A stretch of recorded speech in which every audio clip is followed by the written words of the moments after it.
معزز سامعین اکرام، یہی خواجہ اجمیری ہے، یہی خواجہ غریب النواز ہے کہ جب ہندوستان کی سرزمین کے اوپر آئے آپ کے والد سے ایک پنچکھی ملی تھی جس کے ساتھ میں آپ گزارا کیا کرتے تھے، لیکن جب دین کی بات آئی تو آپ نے دین کے خاطر وہ پنچکھی کو بھی غریبوں میں تقسیم کر کے خیرات کر دیا۔ وہی خواجہ اجمیری اجمیر کی سرزمین کے اوپر آنے کے بعد، ہندوستان کی سرزمین کے اوپر آنے کے بعد میں ایک درخت کے سائے کے اندر آ کر بیٹھ گئے اور آپ نے دین کی تبلیغ کرنا شروع کر دی، دین کی دعوت پیش کرنا شروع کر دیا۔ اللہ اکبر، یہاں تک کر ایسا ہوا کہ آپ نے ایسی دعوت کو، ایسے دین کی تبلیغ کو اس طرح انداز میں پھیلایا کہ اللہ اکبر، ہندوستان کی سرزمین کے اوپر ایسی زمین تھی کہ جہاں پر کوئی کلمہ پڑھنے والا نہیں، جہاں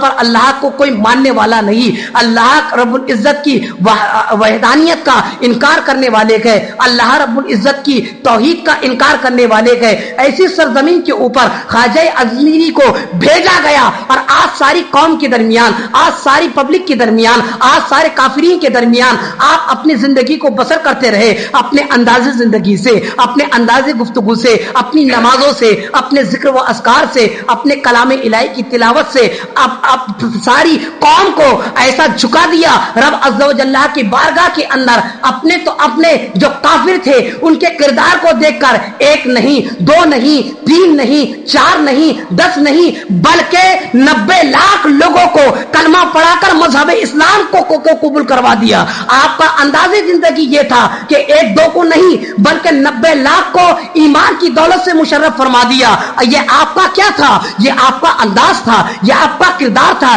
یہ آپ کا عمل تھا، یہ آپ کا حسن اخلاق تھا جو نمازوں کو دیکھتا کہ یہ کون ہے نور والا، کہ مصطفیٰ کریم صلی اللہ تعالی علیہ وسلم نے جس کو ہندوستان کی سرزمین پہ بھیجا گئے، جب دیکھتے کہ یہ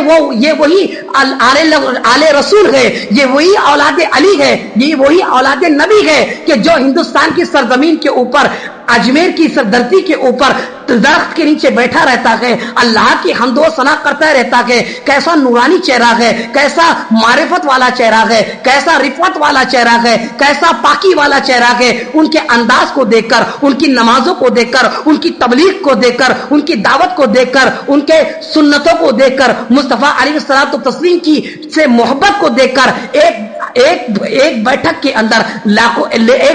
اندر بے شمار لوگ کلمہ پڑھ کے مسلمان ہو جایا کرتے، نہ ان کو سمجھانا پڑتا، نہ ان کو بتانا پڑتا، نہ کوئی تلوار اٹھانی پڑتی، نہ کوئی خنجر اٹھانا پڑتا، نہ کوئی ظلم و ستم کرنا پڑتا، بس وہی ایک انداز تھا، بس وہی سادہ سا ایک لباس تھا، بس وہی اللہ کے محبوب جانے ہوئے صلی اللہ تعالی علیہ وسلم کی زندگی سے محبت تھی کہ اس زندگی کے اوپر عمل پیرا ہو کر آپ نے ایسا ماحول کریٹ کر دیا، آپ نے ایک ایسا ماحول پیش کر دیا کہ جو دیکھتا کلمہ پڑھ کر مذہب اسلام کے اندر آ جایا کرتا۔ درود شریف پڑھیے ایک بار۔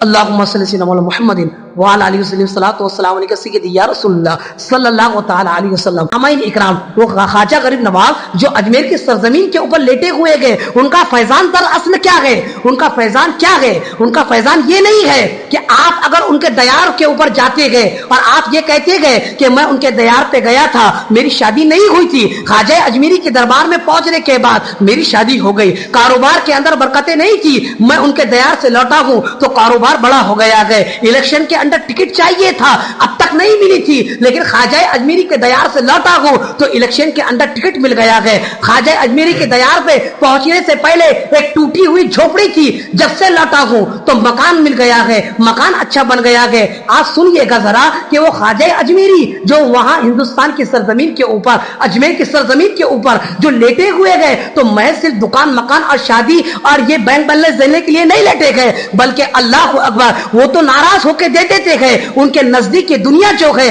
سمندر کے پانی کے ایک بوند کی طرح گئے کہ جاؤ، وہ تو ناراض ہو کے دے دیتے گئے کہ جاؤ اٹھا لے جاؤ، تمہیں ہم نے دنیا دے دی، جاؤ تمہیں مکان دے دیا، جاؤ تمہاری بیٹی کی شادی دے دی، جاؤ تمہاری شادی دے دی، جاؤ کاروبار میں برکتیں دے دیا، جاؤ تمہارے مکان کو وسیع کر دیا۔ اللہ اکبر، اصل فیضان غریب نواز یہ نہیں ہے، بلکہ اصل فیضان غریب نواز یہ ہے کہ بندہ یہ کہے کہ جب سے لوٹا ہوں اجمیر کی سرزمین سے، خواجہ غریب نواز کے آستانے آنے سے پہلے نمازی نہیں تھا، اب جب سے لوٹا ہوں نمازی بن گیا ہوں، جب سے لوٹا ہوں پہلے قرآن کی تلاوت کرنے والا نہیں تھا، اب جب سے لوٹا ہوں قرآن کی تلاوت کرنے والا بن گیا ہوں، جب سے لوٹا ہوں پہلے سنتوں کا پاسدار نہیں تھا، جب سے لوٹا ہوں چہرے پہ سنت مصطفیٰ سجا لیا ہوں، لباس اللہ رب العزت کے محبوب کے مطابق پہننا شروع کر دیا ہوں، پہلے میں تہجد گزار نہیں تھا، جب سے خواجہ اجمیری کے آستانے سے لوٹا ہوں میں تہجد گزار بن گیا ہوں، نیک بن گیا ہوں، صبر مل گیا ہے، قناعت مل گیا ہے، توکل مل گیا ہے،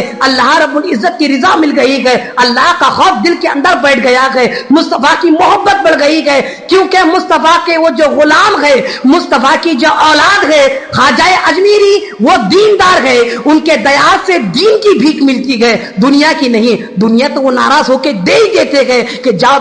دفع کرو اسے ہمارے آستانے سے دور کرو۔ اللہ کو اکبر۔ اصل خیرات، اصل فیضان غریب نواز یہ کہے کہ جب بندہ یہ کہے کہ میں اجمیر سے لوٹا ہوں تو دیندار بن گیا ہوں، با عمل بن گیا ہوں، با اخلاق بن گیا ہوں۔ اب اگر ہماری زندگی میں بھی ایسا انداز آ گیا ہے تو پھر کہنا کہ خواجہ اجمیری کا احسان اور فیضان ہماری زندگی کے اندر آ گیا، ورنہ اجمیر تو ہر سال جا رہے گئے، ہر چٹی میں جا رہے گئے، پھر کیا ہوتا ہے؟ پہلے بے نمازی تھے اب بھی بے نمازی گئے، پہلے بھی قرآن کی تلاوت تو چھوڑ رہے تھے اب بھی چھوڑ رہے گئے۔ ایک نہیں، آپ نے اگر ہزاروں لوگوں کو لنگر کھلا دیا ان کے نام سے بے شک ثواب ہے، لیکن نمازی نہیں بن سکے، دین کے دائی نہیں بن سکے، مسجدوں کے مددگار نہیں بن سکے، مسجدوں کے نمازی نہ بن سکے، تو پھر کیا ہے؟ یہ ساری چیزیں محض ہے۔ معزز سامعین اکرام، ہم کو سب سے پہلے دیندار بننا ہے، یہی مقصد کو لے کر خواجہ غریب نواز ہندوستان کے سرزمین پہ آئے تھے۔ ان کے مقصد کو ہمیں بھولنا نہیں ہے، ان کے مقصد کو سینے میں پیوست کر کے